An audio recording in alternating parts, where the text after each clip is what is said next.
Hi, my name's Dee and welcome to Sunchild Tarot. Now I'm looking today at the Jupiter Pluto Conjunction, where I heard a wonderful thing from Astrology with Heather, who I've shared her video on the Facebook page, saying about Jupiter is now giving us the urge to build on the wreckage of the structures that have been wiped away by Pluto. So it's very strong manifesting energy at the moment. So I'm going to do a 9-card grid looking at the internal and external changes that we can be making, what guidance we can be receiving. I invite you to ask a question, or you can accept this reading simply as a guidance reading. It's a bulk introduction as per normal for these specific type of readings. So there's a timestamp down below. So you can watch more than one. Specifically, your rising sign is the most important. If you don't watch any of the others, you will naturally go to your sun sign, but please have a look at your rising sign at the same time. Other than that, I've got nothing much more to say. It's a general reading. General reading rules apply. You know the plot by now. Let me bring up the cards. Okay, Cancer, and welcome Cancer Rising, and Cancer Moon, obviously. Now, if you're Cancer Rising, this is in your 7th house, the area of your life which is about long-term significant partners, so romantic, business, or family. And there's two things going on here. There's two stories. One leads to a victory, one leads to an abrupt change. Let's put it that way. Let me change camera. There's... by unifying your spirituality with your practicality, but relying more on your wild side, you are getting the impetus to move forward in the physical world with some project or another, which will lead to victory with this 6 of Wands here. However, moving forward also includes you displaying certain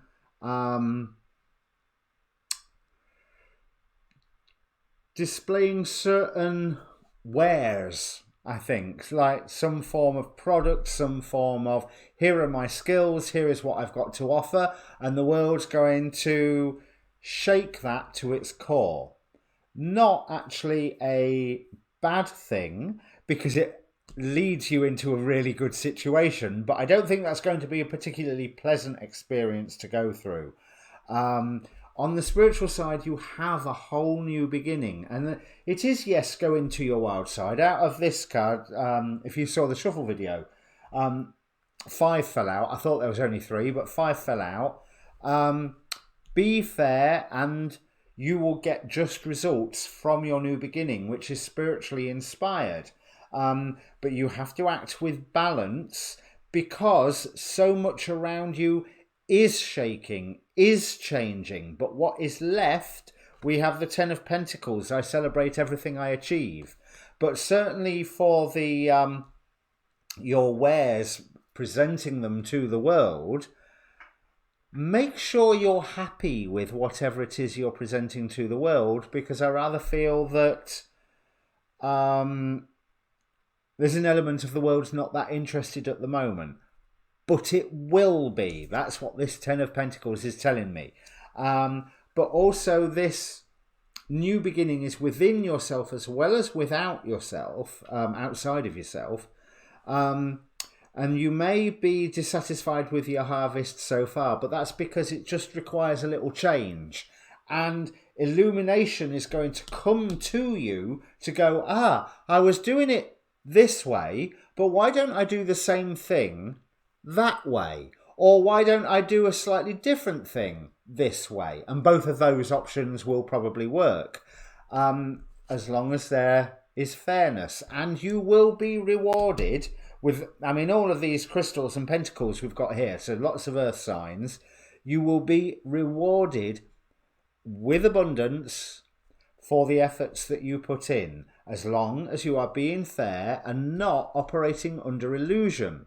So maybe partly the illusion that you need to confront is that I've got this great thing and the world will want it, and the world doesn't want it, but it means that you go back to the drawing board and you say, that great thing I had, if I just change it very slightly, and then the world wants it. So Interesting reading there. There is change coming around you, and I do think that there is people's attention around you are going to be drawn elsewhere, and that's not necessarily your fault. It doesn't necessarily mean that what you are offering to the world they're not that interested in. It's that mainly they're not actually noticing. So yeah, get a marketing plan on whatever level that this is operating on, but find a way to present it differently, not under illusion, not hidden in shadow. The other thing with this, I said the wild side, because with this moon card, and I've noticed this before, we have the wolf and no dog.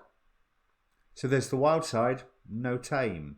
So even the Twin Towers are reduced. They're two rocky outcroppings, one thin, one fat, and one almost looking like a sphinx from the side. But yeah, looking like a sphinx. Oh, I'm an idiot. There's a riddle that you have to solve with this, isn't there? For how you are going to present whatever it is that you're going to present to the world. There's a riddle because the way you're thinking of presenting it right now ain't right. And Pluto energies are going to jump on that and go, nope, that's not right, kill it. And the Jupiter energies will then go, since that's dead, how about this? That makes more sense to me. So, Cancer, if this means anything to you, comment down below. Please press like and subscribe while you're there. The first helps the video, the second helps the channel. And your next monthlies to come out should be... your next readings to come out should be the monthlies. All right? Good luck with this. And don't get disheartened, because you're on the right path, but you've got to make this mistake to get to where you're going. All right? Cheers.